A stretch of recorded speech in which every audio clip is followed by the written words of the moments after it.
Hello மக்களே, welcome to Usha's kitchen. இன்றைக்கான வீடியோவில் சம்மர் டைமில் பண்ணக்கூடிய ஹெல்த்தி லஞ்ச் பாக்ஸ் ரெசிபி தான் பார்க்க போகிறோம். வாங்க வீடியோக்குள்ளே போகலாம்.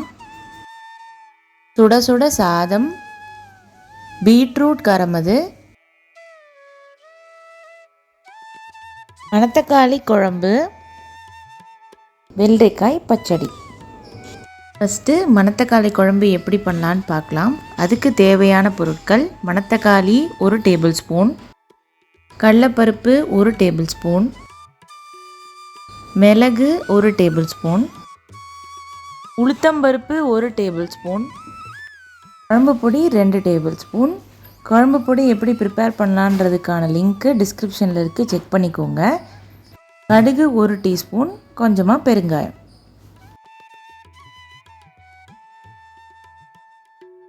முதல்ல ஒரு பேனில் 2-3 டேபிள் ஸ்பூன் எண்ணெய் ஆட் பண்ணி அதில் எடுத்து வச்சுருந்த கடலைப்பருப்பு, உளுத்தம்பருப்பு, மிளகு, பெருங்காயம் இதெல்லாம் சேர்த்து நல்லா லைட் ப்ரௌனாக வறுத்து எடுத்துக்கோங்க.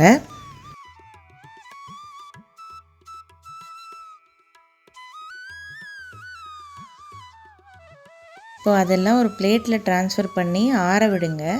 அது ஆறுறதுக்குள்ளே மறுபடியும் அந்த பேனில் கொஞ்சமாக எண்ணெய் சேர்த்து மணத்தக்காளி ஆட் பண்ணி அதை நல்லா பொரியட்டும். அதுக்குள்ளே ஊற வச்சுருந்த புளி தண்ணியை இந்த மாதிரி நல்லா கரைச்சிக்கோங்க. அதோடையே தேவையான அளவு உப்பு சேர்த்து இதோட ஆட் பண்ணிடலாம். அது நல்லா கொதிக்க விடுங்க. அப்போ தான் மணத்தக்காளி தளிகை ஆகும். 2 டேபிள் ஸ்பூன் குழம்பு பொடி ஆட் பண்ணி கலரி விட்டு அதை நல்லா கொதிக்க விடுங்க. அதுக்குள்ளே நம்ம வறுத்து எடுத்ததை அரைச்சி எடுத்துக்கலாம். அதோட அரை மூடி தேங்காய் சேர்த்து இந்த மாதிரி கன்சிஸ்டன்சியில் அரைச்சி எடுத்துக்கோங்க. அந்த விழுதையும் இப்போ இதோட ஆட் பண்ணி நல்லா 10 to 15 மினிட்ஸ்க்கு கொதிக்க விட்டுருங்க.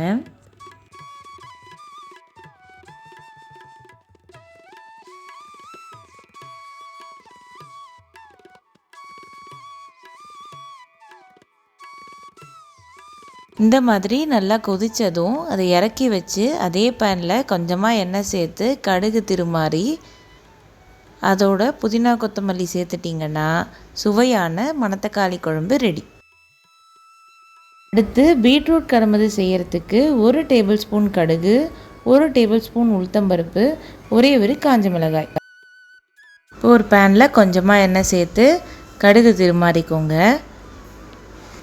அப்புறம் எடுத்து வச்சுருந்த உளுத்தம்பருப்பு, 1 காஞ்ச மிளகாய் எல்லாத்தையும் ஆட் பண்ணி லைட் ப்ரௌன் ஆனதும் கிரேட் பண்ணி எடுத்துட்ட பீட்ரூட்டையும் இதோட சேர்த்து வதக்கிக்கோங்க.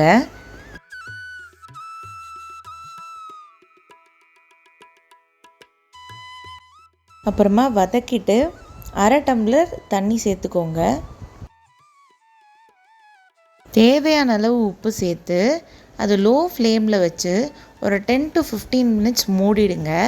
அது இந்த மாதிரி நல்லா தளிகையானதும் துருவின தேங்காயை ஆட் பண்ணி லைட்டாக வதக்கிட்டு இறக்கிட்டிங்கன்னா சுவையான பீட்ரூட் கரமதும் ரெடி ஆகிடும்.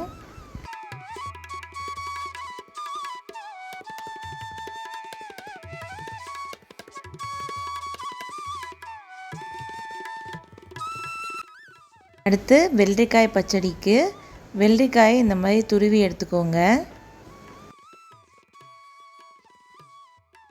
தேவையான அளவு உப்பு சேர்த்து பேனில் எண்ணெய் சேர்த்து கடுகு திருமாறி எடுத்துக்கோங்க. இந்த வெள்ளரிக்காயில் 2 கப்பு தயிர் ஆட் பண்ணி திருமாறி எடுத்துட்ட கடுகு இதோட ஆட் பண்ணி கலந்து எடுத்துக்கிட்டிங்கன்னா சுவையான வெள்ளரிக்காய் பச்சடியும் ரெடி. தேங்க்யூ ஃபார் வாட்சிங் மக்களே. இந்த மாதிரி நிறைய வீடியோஸ்க்கு மறக்காமல் எங்கள் சேனலை சப்ஸ்கிரைப் பண்ணிக்கோங்க. கூடவே பெல் ஐக்கானையும் கிளிக் பண்ணிக்கோங்க.